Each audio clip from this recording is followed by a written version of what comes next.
lorsqu'ils viennent à la municipalité, qu'ils rencontrent l'inspectrice municipale pour lui demander un permis, que ce soit pour construire une résidence ou un garage, c'est que l'inspectrice doit se conformer aux règlements municipaux et également aux règlements provinciaux, dépendamment, je veux dire, de la demande. C'est sûr et certain, si une personne vient à la municipalité, demande pour la construction d'un garage, un exemple, de 6,4 mètres, mais la loi ou le règlement lui permet d'accorder un permis pour une hauteur maximale de 6 mètres, ça veut dire que dans ce cas-là, si la demande est de 6,4, elle ne pourra pas émettre le permis. Ce que je disais tantôt, c'est la même chose. Si je demande à un policier, oui. Il y a une zone de 50 km, si je peux faire 80, il va me dire, ben non, mon garçon, la zone, c'est 50 km. Lui, il ne peut pas me donner l'autorisation pour faire 80. Pas plus que mon inspectrice municipale peut autoriser, je veux dire, peut émettre un permis pour la construction d'un garage de 6,4 mètres, tandis que la loi lui dit l'auteur maximale, c'est 6 mètres. Donc, les lois sont faites pour être respectées. Absolument. Mais je veux dire, sont là, oui, d'un côté, pour être respectés, mais ce que je veux dire, encore une fois, c'est que l'inspectrice municipale, c'est pas elle qui décide.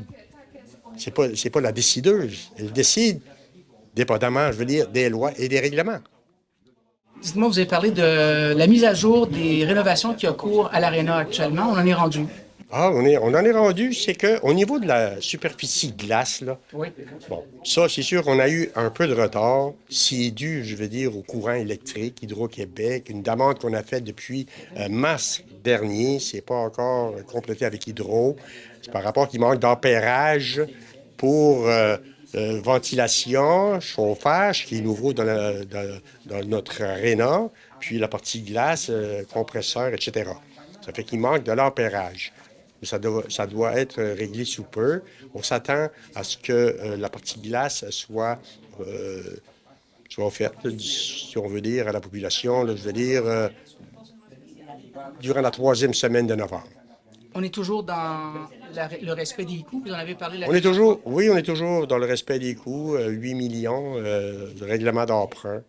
8 millions de règlements d'emprunt. Oui. Une aide financière des 2 paliers gouvernementaux à la hauteur de 4 337 000, 400 000 de Ciment St. Maurice, notre cimenterie ici, 200 000 de la Fédération des caisses populaires. 400 000 et 200 000, c'est pour l'achat d'équipements et de mobilier pour notre aréna. Est-ce que vous êtes satisfait de la nouvelle convention collective qui a été signée par les employés de la municipalité? Oui, ce que je dois vous dire, c'est que oui, la municipalité, on est satisfait.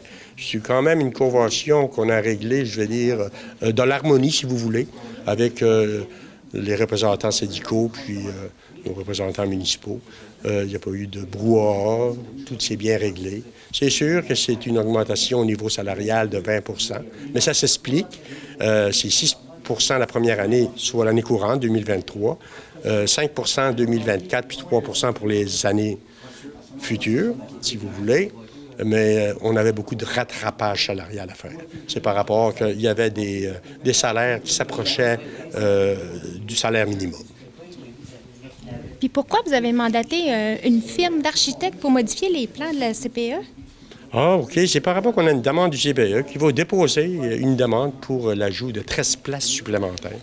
13 places supplémentaires. On avait déjà un CPE qui... On opère autour de 50 enfants. Il y a 50 jeunes qui... Puis là, c'est 13 places supplémentaires. Et ce que je dois vous dire, c'est que la demande est terriblement forte. Il y a une liste d'attente de 60-70 noms déjà, les jeunes. Ça veut dire que c'est un excellent service, je veux dire, pour nos enfants, pour les jeunes de la municipalité. C'est pour des 0,5 ans.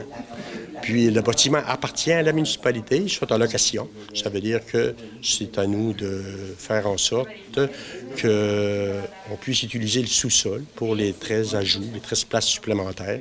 Ça prend certaines modifications, je veux dire. Puis c'est pour ça qu'on demande à un ingénieur de venir pour présenter, il nous présente des plans, puis qu'on puisse aller en appel d'offres. Ça serait quoi votre plus gros défi pour l'année 2024? Mon plus gros défi pour 2024, c'est la réalisation du réseau d'aqueducs et d'égouts dans le secteur de Gascon.